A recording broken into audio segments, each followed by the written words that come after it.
নমস্কার। দেবকথার পক্ষ থেকে আপনাদের স্বাগত। ঠাকুর মহাস্বামীজি আর ঠাকুরের পার্শ্বদবৃন্দকে অন্তরের প্রণাম নিবেদন করে আমরা আমাদের আজকের আলোচনাটি শুরু করছি।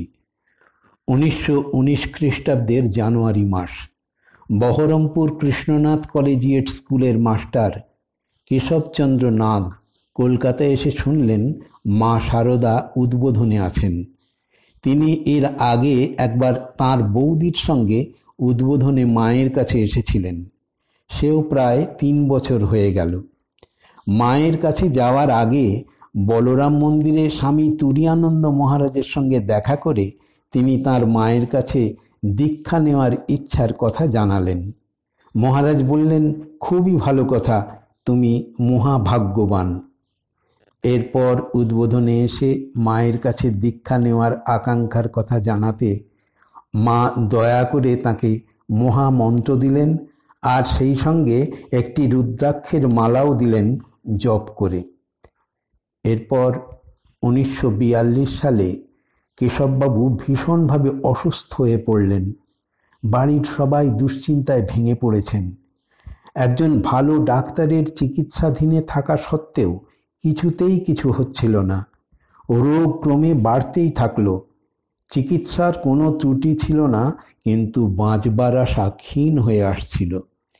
এরই মধ্যে শুরু হলো দারুণ শ্বাসকষ্ট। ডাক্তারবাবু বললেন শীঘ্রই অক্সিজেন সিলিন্ডার আনার ব্যবস্থা করতে হবে। কেশববাবু বলেছেন, সেই রাতটার কথা আমার স্পষ্ট মনে আছে।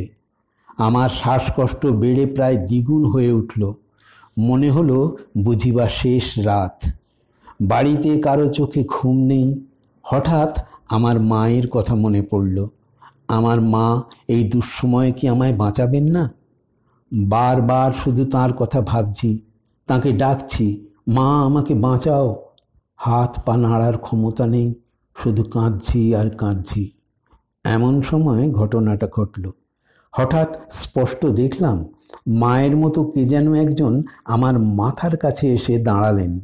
হ্যাঁ, মাই তো। সেই স্নেহমাখা মুখ, সেই চোখ, সরু লাল পাড় শাড়ি, দু চোখে অঝরে ঝরে পড়ছে করুণা। মা আমার মাথায় হাত বুলিয়ে দিলেন।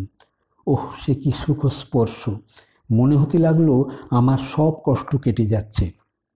আমি হাত পা নাড়তে পারছি, হয়তো কথাও বলতে পারবো। মা আমাকে একটা সাদা গুলি, অনেকটা ন্যাপথলিনের মতো, আমাকে খাইয়ে দিলেন।